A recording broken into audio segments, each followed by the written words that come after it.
Captain Sarah Chen stood on the bridge of the UES Defiant, watching the stars through the massive viewing screen. The battlecruiser moved slowly through space near the Outer Rim territories. This was supposed to be a simple patrol mission. Nothing exciting ever happened out here. The Defiant was one of Earth's newest battlecruisers. It was over 800 meters long and carried enough weapons to destroy a small moon. The ship had a crew of 2,000 people, all trained for war. But right now, they were just flying through empty space, checking for pirates or smugglers. Chen had been a captain for 5 years. She was 38 years old with short black hair and sharp brown eyes. Her crew respected her because she made good decisions quickly. She never backed down from a fight, but she also never started one without a good reason. "Captain," called Lieutenant Rodriguez from the communications station. "I'm picking up something strange." Chen walked over to his station. Rodriguez was young, but very good at his job. If he said something was strange, it probably was. "What do you have?" Chen asked. "It's a signal, but it's broken up. Very weak. I think it's coming from the Kepler 442 system." Chen frowned. That system was far from human space. No Earth ships were supposed to be there. "Can you clean it up?" Rodriguez worked at his controls for several minutes. Static filled the bridge speakers. Then a voice came through, speaking words they could not understand. "That's not human," said Commander Jackson, Chen's second in command. He was a tall man with gray hair who had fought in 3 wars. "No, it's not," Chen agreed. "But there's something else." Rodriguez nodded. "Yes, Captain. There are multiple signals. Different languages. All from the same system." Chen felt her heart beat faster. Multiple alien signals from one system meant first contact. But the broken, desperate sound of the voices made her worry. "Can you translate any of it?" she asked. The ship's computer worked for 10 minutes. Finally, words appeared on the screen. The translation was rough, but the meaning was clear. "Help us. They take our people. World's burning. Children gone. Please help." Another signal came through with different words. "Underground cities falling. They dig us out. Nowhere to hide. Need help." A third signal was even stranger. "Our essence stolen. Compressed into boxes. We fade away. Anyone listening?" Chen stared at the messages. 3 different alien species, all crying for help from the same system. Something terrible was happening in Kepler 442. "How far is that system?" Chen asked. 12 hours at maximum speed," answered the navigation officer. Jackson stepped closer to Chen. "Captain, we should contact Earth Command, ask for orders." Chen knew he was right. Protocol said to report first contact immediately. Earth Command would want to send a whole fleet to investigate. But that would take weeks. "How old are these signals?" Chen asked Rodriguez. "Hard to tell with all the interference. Maybe 6 hours. Maybe less." Chen closed her eyes and thought. By the time Earth Command sent help, those alien civilizations might be dead. The voices in the signals sounded desperate. They were running, out of time. She opened her eyes and looked at her crew. These were good people. They had trained their whole lives to protect others. Earth had built the Defiant to fight humanity's enemies.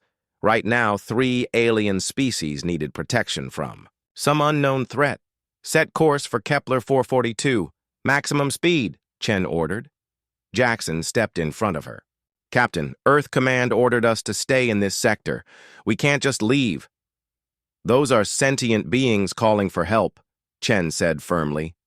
"We're the only Earth ship close enough to reach them in time." "But what if it's a trap?" asked Jackson. "What if someone is using fake signals to lure us away?" Chen had thought about that. It was possible. But the voices sounded real.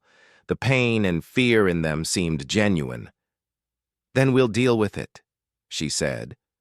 "But I won't let entire civilizations die while we wait for permission to help them."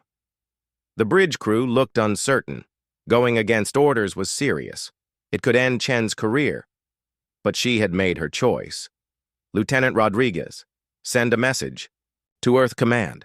Tell them we received alien distress signals and are investigating. Give them our position and course. Yes, Captain. Commander Jackson, I want all weapons ready. Shields up. Whatever is attacking those aliens might not be friendly to us either. Jackson still looked worried, but he nodded. I'll alert all departments. The Defiant changed course and accelerated toward the Kepler 442 system. The massive engines pushed the ship faster and faster through space. Chen stood on the bridge, watching the stars. She thought about humanity's place in the galaxy. For hundreds of years, humans had wondered if they were alone. Now they knew they were not. But first contact was not happening the way anyone had imagined. Instead of peaceful meetings, they were rushing to help species under attack. Captain, Rodriguez called out, the signals are getting stronger as we get closer. And Captain, there are more of them now. More species? No, Captain. More distress calls from the same 3 species. The signals are spreading across their entire worlds. Chen felt cold. Whatever was attacking these aliens was not just raiding a few cities. It sounded like a full invasion of multiple worlds. Any idea what's attacking them? She asked. The translations are still rough, but I'm seeing words like harvest, collection, and efficiency correction. It doesn't sound like a normal war. Chen did not like the sound of that. Normal wars were about territory or resources. This sounded like something else entirely. Hours passed as the Defiant raced through space. The crew worked to prepare for whatever they might find. Weapons were charged and ready. Medical teams prepared for possible casualties. The ship's scientists studied the alien signals, trying to learn more about the species they were going to help. Captain, the navigation officer called out, we're approaching the Kepler 442 system. Drop out of faster-than-light travel. Take us in slowly, Chen ordered. The stars stopped moving as the ship returned to normal space. Ahead of them was a yellow star with several planets. But something was wrong. Even from this distance, they could see flashes of light around the planets. Battle, Jackson said quietly. All stop, Chen ordered. Passive sensors only. Let's see what we're dealing with before they see us. The sensor officer worked at his station. After a few minutes, he looked up with a pale face. Captain, you need to see this. The main screen changed to show the 3rd planet in the system.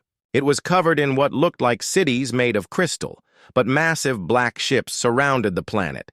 Beams of energy shot down from the ships, and pieces of the crystal cities rose up into the ships. They're taking the cities apart, the sensor officer said. Piece by piece. The screen changed to show the 4th planet. This one looked like a desert world, but the sensors showed massive tunnel systems underground. Black ships hovered over holes in the ground. The holes were getting bigger. They're digging, Jackson said. Mining the whole planet. The screen changed again to show the system's gas giant. Huge black ships were somehow pulling streams of gas from the planet's atmosphere. The gas was being compressed into cube-shaped containers. Chen stared at the screen. 3 different worlds. 3 different alien species, all being harvested by the same fleet of black ships. How many ships? She asked. Over 200, Captain. And they're huge. Some of them are bigger than our largest carriers. Chen felt the weight of command on her shoulders. The Defiant was powerful, but it was just one ship against a massive fleet. But those alien voices were still calling for help. She looked at her crew.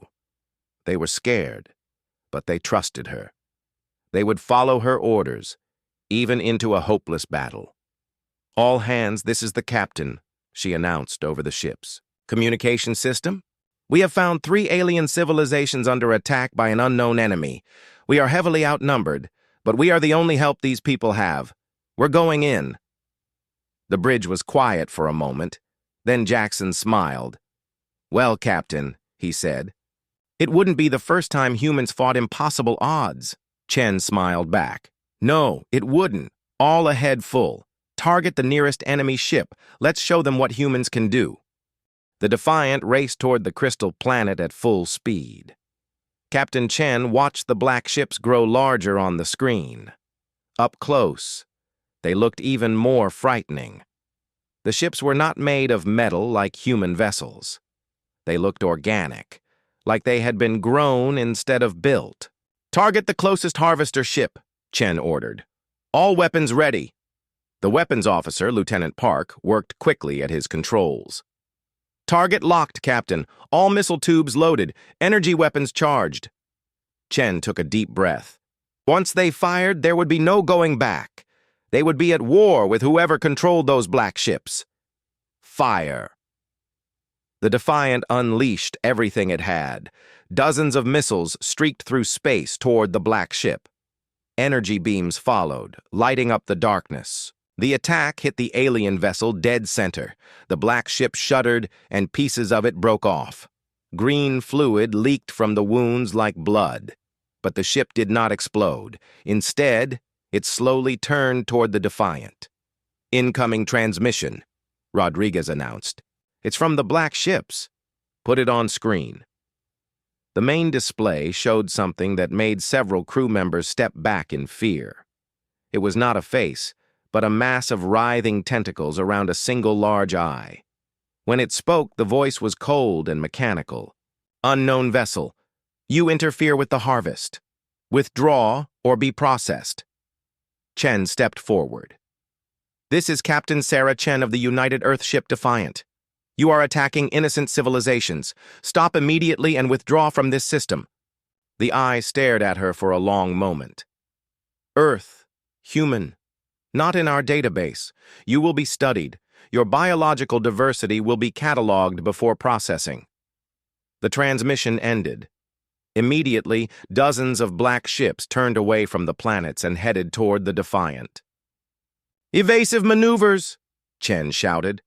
"All weapons, fire at will!" The space battle began in earnest. The black ships moved strangely, flowing through space like fish swimming through water. They fired energy beams that cut through space with surgical precision. But the Defiant was built for war. The ship twisted and turned, avoiding most of the incoming fire. When the alien beams did hit, the shields held. Human weapons technology proved effective against the organic ships. Each hit caused green fluid to leak into space. "Captain," Park called out, "their ships are tough, but our weapons are hurting them.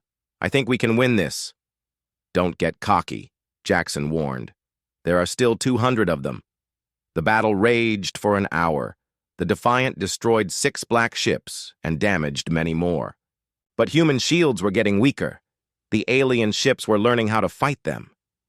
Then something unexpected happened. Beams of pure energy shot up from the crystal planet, striking several black ships. The alien vessels were caught by surprise, and 3 of them exploded. "Captain," Rodriguez said excitedly, "I'm getting transmissions from the planet. The crystal people are fighting back. Can you translate?" "Working on it. Yes. They're saying unknown friends. We fight together." Chen smiled. The aliens were joining the battle. "Send a reply. Tell them we're here to help." More energy beams came from the planet.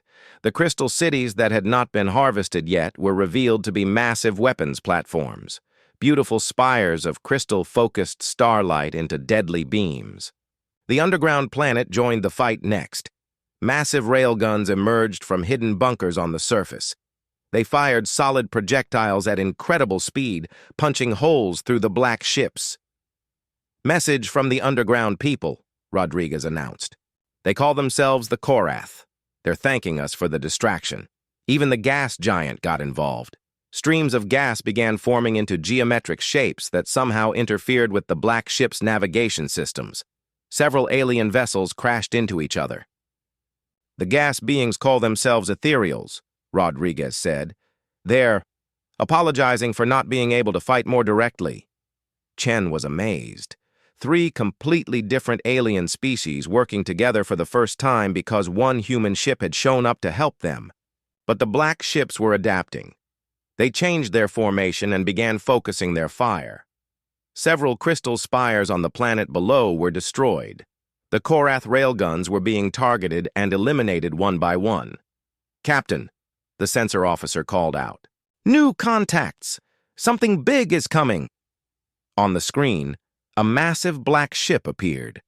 It was 10 times larger than any of the others. The ship looked like a cross between a machine and a living creature. Tentacles hundreds of meters long extended from its sides. "That's their command ship," Jackson said grimly. The giant vessel opened fire on the crystal planet. Its weapons were incredibly powerful. Entire cities disappeared in flashes of light. The planet's surface began to crack. "We have to stop that thing," Chen said. "Set course for the command ship. All power to engines." "Captain, that ship is enormous. Our weapons might not even scratch it," Park warned. "Then we'll have to find another way. Get me everything we know about those ships' weak points." The ship's computer displayed what they had learned during the battle. The black ships leaked green fluid when damaged. The fluid seemed to be important for their systems. If enough leaked out, the ship stopped working. "There," Chen pointed at the screen. "Those tentacle things. They don't have the same armor as the main body. If we can damage them." "It's worth a try," Jackson agreed. The Defiant dove toward the massive command ship. The smaller black ships tried to intercept, but the crystal planet's defenders kept them busy. Energy beams and railgun shots filled space around them. As they got closer to the command ship, its tentacles began moving toward them. Each tentacle was tipped with weapons that could probably destroy the Defiant with one shot. "Wait for it," Chen said calmly. "Wait." The tentacles reached for them like giant fingers. At the last second, Chen shouted, "Now! Fire everything at the base of those tentacles!" The Defiant's weapons concentrated on the joints where the tentacles connected to the main ship. Green fluid gushed out like blood. The tentacles went limp and stopped moving. But the command ship was far from dead. It turned toward them, revealing weapons that dwarfed anything they had seen before. "Captain, we need to get out of here," Jackson urged. "No. We finish this." Chen had an idea. A crazy, dangerous idea that might just work. "All power to engines. Ram that thing." "Captain?" Park looked shocked. "The green fluid," Chen explained quickly. "It's leaking from where we damaged the tentacles. If we can puncture the main hull where the fluid is concentrated." "The whole ship might bleed out," Jackson finished. "But we'll be destroyed in the collision." "Not if we do it right. Prepare for emergency transport. As soon as we puncture their hull, transport the entire crew to escape pods." It was insane, but it might work. The Defiant accelerated toward the command ship at full speed. The alien vessel fired everything it had, but the human ship's shields held just long enough. At the last second, Chen ordered the crew to transport to escape pods. The unmanned Defiant slammed into the command ship's hull where the green fluid was leaking most heavily. The collision tore a massive hole in the alien vessel. Green fluid gushed out into space like a fountain. The command ship's lights began to flicker and die. From their escape pods, the human crew watched as the giant alien ship slowly stopped moving. Without their command vessel, the smaller black ships became confused. They stopped their coordinated attacks and began retreating toward the edge of the system. "Captain?" Rodriguez's voice came over the emergency communication system. "I'm getting messages from all 3 planets. They're asking if we're okay." Chen smiled as she watched the alien ships flee. "Tell them we're fine, and tell them, welcome to the galaxy." The crystal planet sent up streams of light that danced through space like fireworks. The Korath fired, their railguns into empty space in what could only be a celebration. The ethereals formed complex patterns in the gas giant's atmosphere that somehow felt joyful. 3 alien civilizations were celebrating together for the first time in their history, and it was all because one human ship had decided to help strangers in need. "Captain," Jackson's voice came from another escape pod. "Earth Command is going to be very unhappy about losing a battlecruiser." Chen laughed. "Worth it. Besides, I have a feeling our new friends might be able to help us build a better one." As rescue ships from all 3 planets approached the human escape pods, Chen realized that everything had changed. Humanity was no longer alone in the galaxy, and their first act as members of a galactic community had been to save 3 entire civilizations from extinction. Not a bad start, she thought. Captain Chen floated in her escape pod, watching alien rescue ships approach. The closest vessel was made of the same crystal material as the cities on the planet below. It moved silently through space, glowing with soft blue light. The crystal ship carefully grabbed Chen's pod with what looked like arms made of pure energy. Through the pod's small window, she could see into the alien vessel. The beings inside were beautiful and strange. They looked like living sculptures made of clear crystal, with light flowing through their bodies instead of blood. As the rescue ship carried her toward the crystal planet, Chen's communication system crackled to life. The translation software was working better now that it had more data. "Human leader," a musical voice said. "I am Zephyr 9 Ascending Dawn. I speak for the Zephyrian Council. You saved our people. We are in your debt." "No debt needed," Chen replied. "We help because it's right." There was a pause. This concept, helping without payment, it is new to us. We must learn more. Chen's pod was brought into a docking bay that looked like the inside of a giant crystal cave.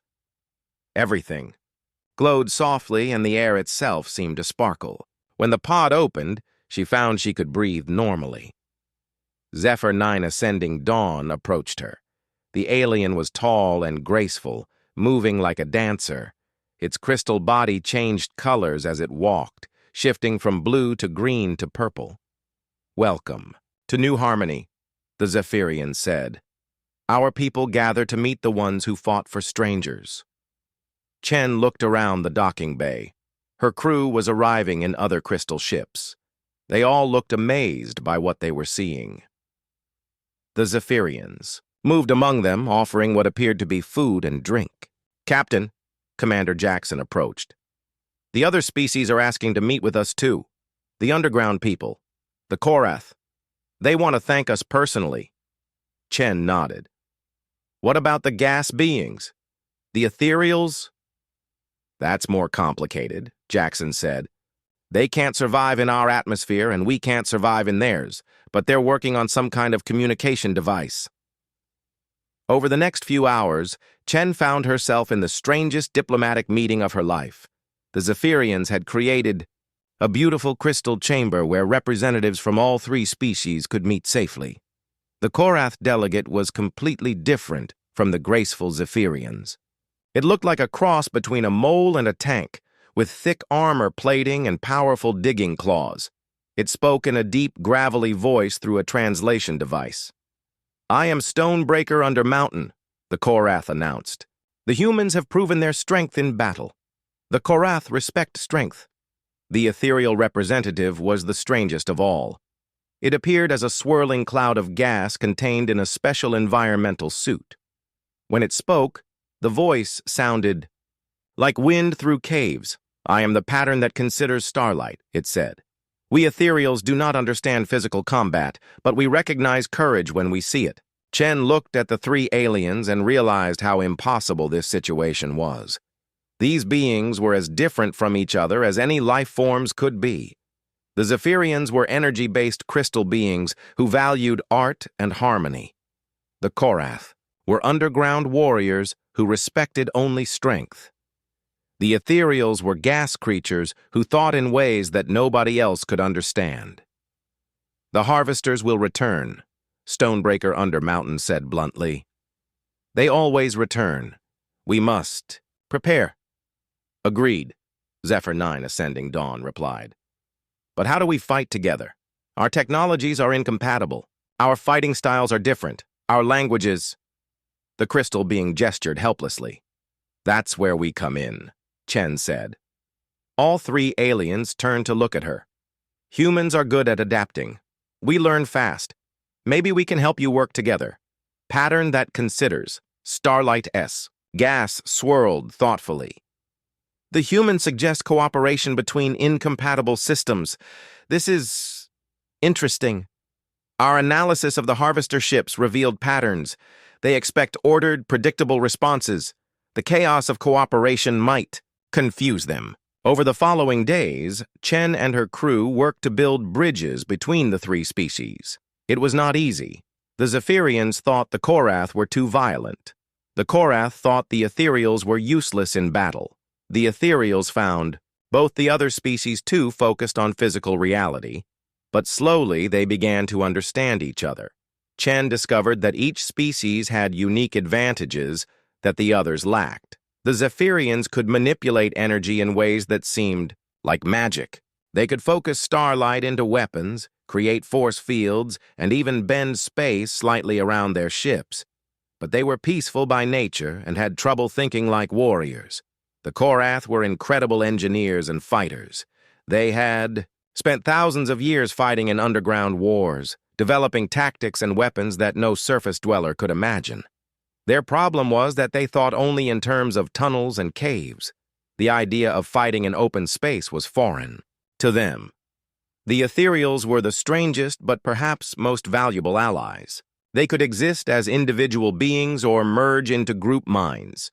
They could infiltrate the organic harvester ships because they were similar to gas-based life forms, but they had no understanding of physical violence or solid matter.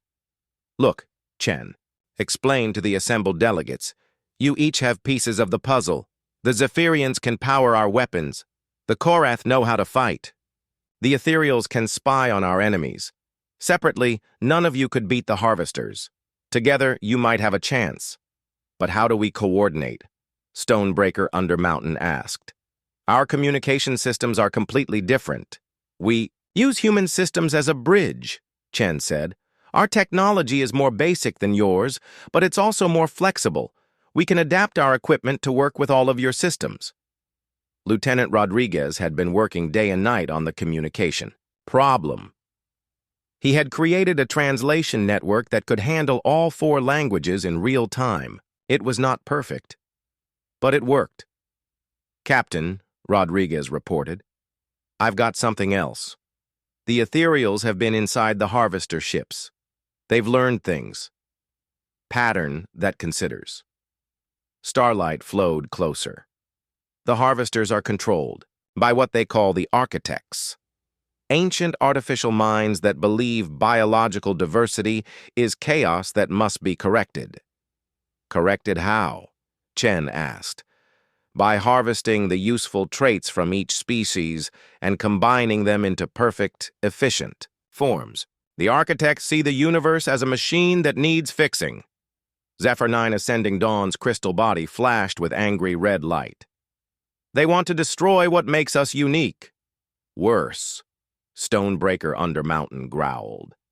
They want to use our uniqueness as parts in their machines. Chen felt a chill. The harvesters were not just conquerors. They were collectors, taking the best from each species and discarding the rest. The Ethereals learned something else, pattern that considers Starlight continued. The architects cannot understand cooperation between different species. They see it as impossible chaos. This is why your arrival confused them, human leader. They could not predict that one species would risk itself for others. Then that's our advantage, Chen said. We do the impossible. We work together in ways they can't predict or understand. Over the next week, the unlikely alliance began to take shape. Zephyrian energy technology was combined with Korath engineering and human adaptability. The Ethereals served as scouts and spies, infiltrating harvester ships to gather intelligence. The 3 species began to share knowledge in ways that amazed everyone involved. Zephyrian art science helped the Korath design more efficient tunnel systems. Korath metalworking techniques allowed the Zephyrians to build stronger crystal structures. Ethereal pattern thinking helped both species solve problems they had struggled with for centuries, and the humans served as the glue holding it all together. They translated not just languages, but concepts and ideas.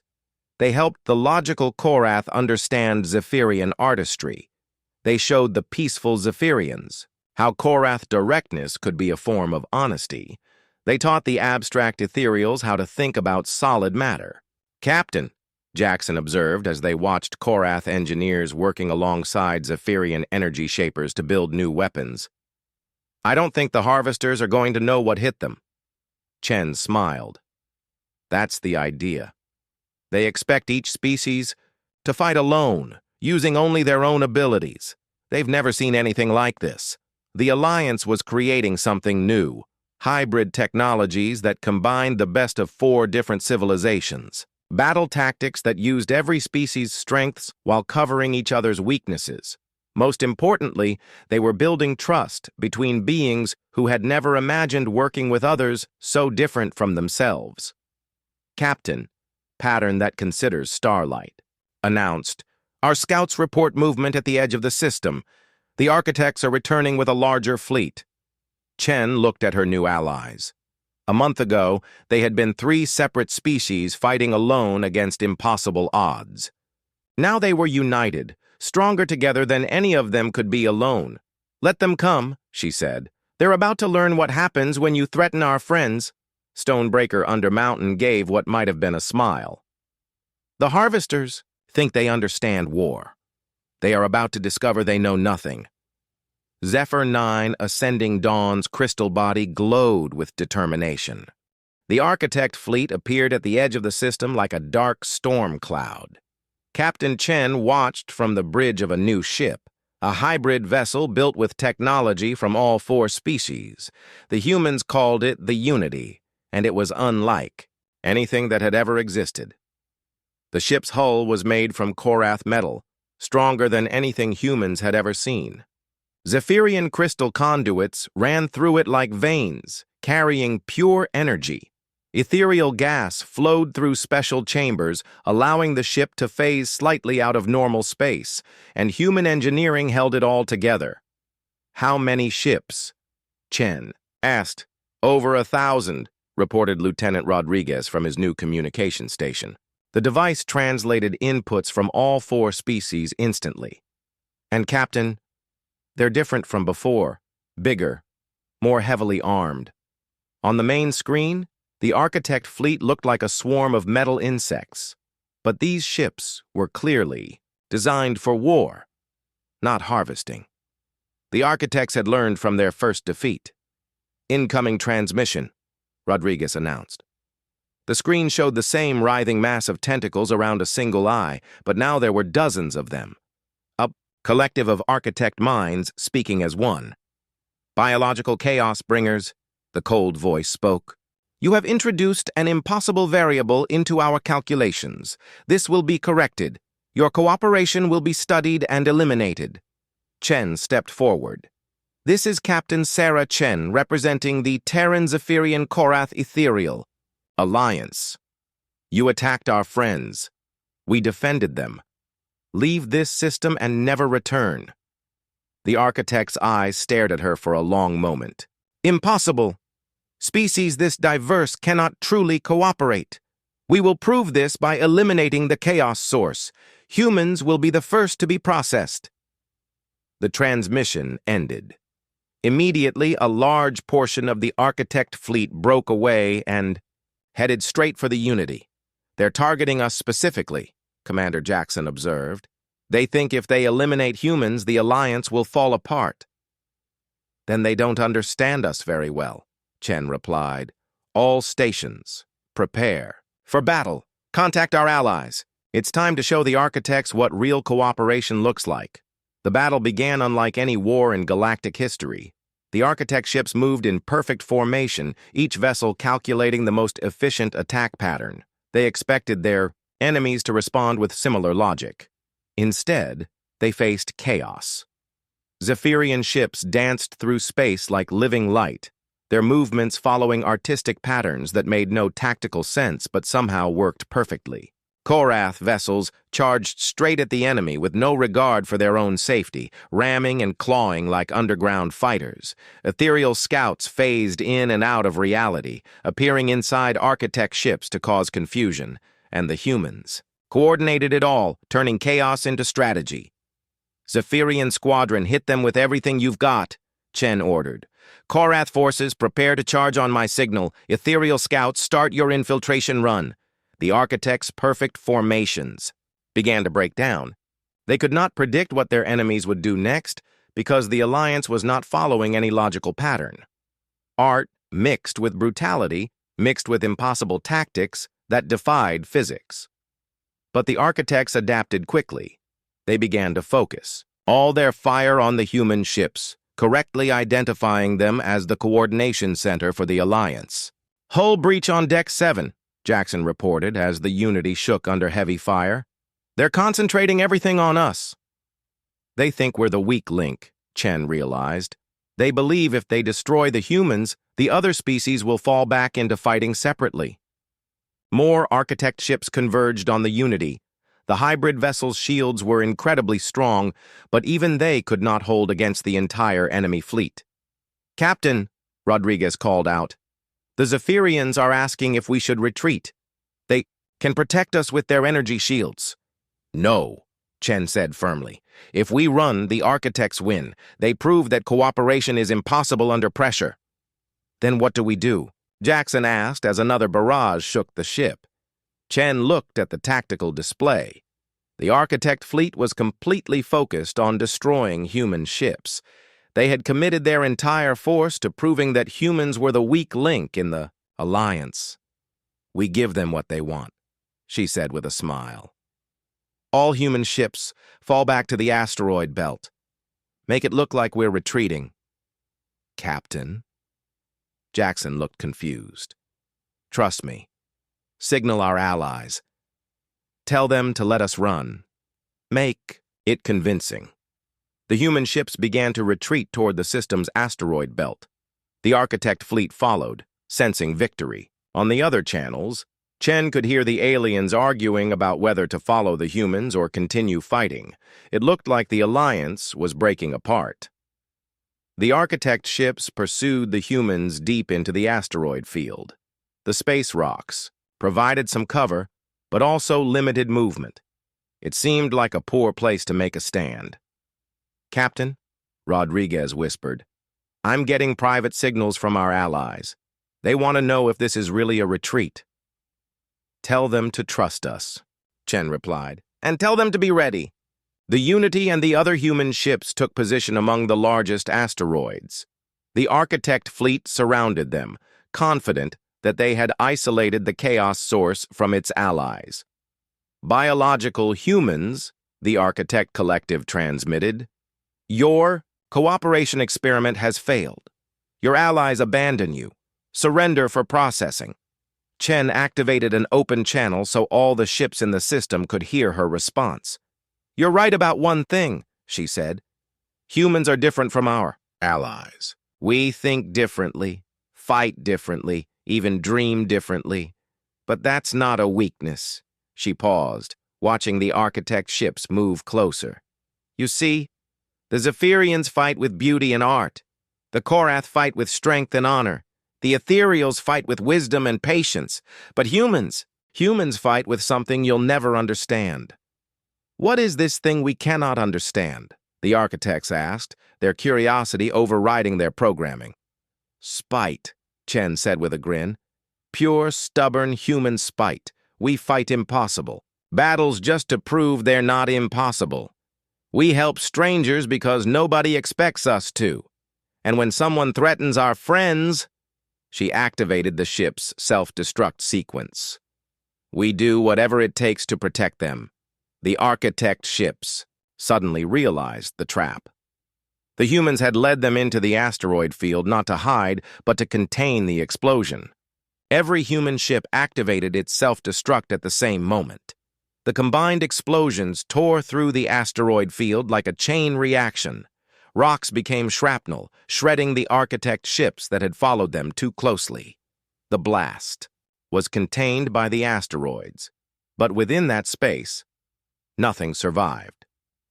As the explosions faded, the remaining architect fleet found themselves facing something they had not expected. The Alliance ships had not abandoned the humans. They had been waiting, hidden behind planets and moons, ready to strike. "Now!" came the voice of Zephyr 9 Ascending Dawn over the communication system. "For our human friends!" The Allied fleet struck the confused and damaged Architect forces from all sides. Zephyrian energy weapons, powered by grief and rage, burned through Architect hulls. Korath ships, inspired by human sacrifice, fought with unprecedented fury. Ethereal infiltrators, understanding human determination for the first time, sabotaged Architect systems from within. But the real blow came from an unexpected source. Deep in the system, a new signal appeared on all communication channels. It was broadcasting on human frequencies, but the voice was different. "This is Admiral Sarah, Chen of the Terran Defense Force," the voice announced. "All human ships commence attack pattern Chen Alpha 7. A massive fleet of Earth ships dropped out of faster-than-light travel around the system. Earth Command had finally arrived, and they were not happy about the destruction of their best battlecruiser. Captain Chen's sacrifice bought us time to get here," the Admiral continued. "Now, let's finish what she started." The battle became a rout. The Architect fleet, caught between the Allied forces and the Earth fleet, began to retreat. But they had underestimated human determination one more. "Time!" "No." Admiral Chen's voice came over all channels. "They attacked our friends. They killed our people. They don't get to run away and try again later." The human fleet pursued the retreating Architects to the edge of the system and beyond. Other Allied ships joined the chase. For the first time in their existence, the Architects were not hunting. They were being hunted. Back in the asteroid field, search and rescue teams looked for survivors from the human ships. They found escape pods scattered among the wreckage, including one containing a very much alive Captain Sarah Chen. "Captain," Rodriguez's voice came over the rescue channel. "You're alive. Did you really think I'd blow myself up without an escape plan?" Chen laughed. "The self-destruct was real, but so were the emergency transporters. We beamed out at the last second." As she was brought aboard a Zephyrian rescue ship, Chen looked out at the Allied fleet regrouping around the planets. Human ships worked alongside alien vessels, sharing technology and tactics. The impossible alliance had not only survived its first real test, it had grown stronger. "Captain," Zephyr 9 Ascending Dawn said as she entered the crystal ship, "we understand now why you did what you did. Humans do not sacrifice themselves because they are weak. You sacrifice yourselves." 6 months after the battle in the Kepler 442 system, Captain Sarah Chen stood on the observation deck of Unity Station, the first joint construction project of the four-species alliance. Through the massive windows, she could see ships from dozens of different civilizations docked at the station. The galaxy had changed. Word of the Alliance's victory over the Architects had spread faster than anyone expected. Alien species that had hidden in fear for centuries began sending signals, asking for help, offering to join the fight. The communication networks were filled with messages from civilizations that had thought they were alone. "Captain, Lieutenant." Rodriguez approached with a data pad. He now wore a uniform that combined design elements from all 4 Alliance species. "We've got 17 new requests for assistance this week." Chen looked at the list. Species with names like the Singing, Crystals of Vega, the Hive Minds of the Crab Nebula, and the Phase Dancers of Proxima. All of them had been attacked by Architect Harvester fleets. All of them needed help. "How many can we reach in time?" she asked. "With the combined fleet? Maybe half. The others—" Rodriguez shrugged sadly. Chen understood. Even with their growing alliance, they could not be everywhere at once. But they were trying. "Captain Chen to the bridge, please," came an announcement over the station's communication system. "Priority message from Earth Command." Chen made her way to the station's command center, a remarkable space where representatives from all Alliance species worked together. Zephyrian crystal displays showed real-time galactic maps, while Korath tactical computers calculated fleet movements. Ethereal pattern analyzers processed intelligence data from across the galaxy. "What do we have?" Chen asked as she entered.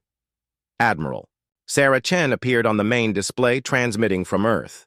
The Admiral had become the primary liaison between Earth Command and the Alliance. She looked tired but determined. Sarah, the Admiral began, we've located the Architect's main command center. It's a massive construction in the Andromeda approach vector, bigger than anything we've ever seen. The display changed to show long-range, sensor data. The structure was enormous, clearly artificial, and surrounded by thousands of Architect ships. Intelligence suggests this is where they've been taking all the harvested populations, the Admiral continued. Every being they've captured over the last 1,000 years is probably there. Chen felt her heart race. Millions, maybe billions of people from hundreds of species, all prisoners of the Architects. What's the plan? She asked. Earth Command wants to take the entire Alliance fleet and assault the facility directly. End this war once and for all. Chen frowned. That's exactly what the Architects would expect. A massive, coordinated attack. You have a better idea? Before Chen could answer, alerts began sounding throughout the station. Commander Jackson's voice came over the intercom. All senior staff to the communications center. We're receiving a priority transmission from an unknown source. Chen hurried to the communications center, where Rodriguez was working frantically at his controls. Captain, this is unlike anything I've seen before. The signal is coming from Architect Space, but it's not from the Architects. Put it through, Chen ordered. The main screen flickered, then showed something that made everyone in the room step back in shock. It was clearly an alien, but unlike any species they had encountered. The being looked ancient, with skin like weathered stone and eyes that seemed to hold the wisdom of ages. Greetings, Alliance of the Free, the being spoke in perfect English. I am Elder Keeper of Final Hopes, last of the progenitors. I have been waiting for you for a very long time. Progenitors? Chen asked. We were the first, the being explained. The first to achieve spaceflight, the first to explore the galaxy, the first to encounter other species. We tried to build an alliance much like yours. We failed. The Elder's image flickered, showing signs of a weak transmission. The Architects were our creation, it continued. We built them to help us manage the galaxy's diversity. But we made them too logical, too focused on efficiency. They decided that diversity itself was the problem. Chen felt cold. You created the Architects? Yes. And we have spent the last millennium trying to stop them. We are the only species they never conquered because we knew their weaknesses. But we are old and few. We cannot fight them alone. What do you want from us? Chen asked. Help us destroy them. But not with your fleet. The Architects expect that. Instead, I will teach you their greatest weakness. The Elder's image leaned forward. The Architects cannot understand sacrifice for others. They see it as illogical, impossible. This has always been their blind spot. If a small group could infiltrate their command center and introduce true chaos into their core systems. A suicide mission, Jackson said grimly. Not necessarily, the Elder replied. The Architects have been collecting representatives from every species they've harvested. All those beings are held in the command center's core. If someone could reach them and coordinate a simultaneous uprising, Chen began to understand. Chaos from within, the one thing their logical systems could never prepare for. Exactly. But it would require someone who understands cooperation, who could unite species that have never met, who could inspire hope in beings who have been prisoners for decades or centuries. Humans, Rodriguez said quietly. Yes, the Elder agreed. Your species has a gift for bringing others together, for seeing strength in diversity rather than weakness. You are exactly what the galaxy needs. Over the next few hours, Chen worked with the Elder and her senior staff to develop a plan. It was dangerous, probably impossible, and completely insane. A small team would infiltrate the Architect Command Center using ethereal phasing technology. They would make contact with the imprisoned populations and coordinate a massive uprising. At the same moment, the Alliance fleet would attack from outside, creating confusion and drawing attention away from the internal rebellion. "I'm going," Chen announced when the plan was finalized. "Captain," Jackson protested, "this is a job for special forces, not ship commanders." "No," Chen said firmly. "This mission needs someone who can talk to aliens, who can convince them to work together.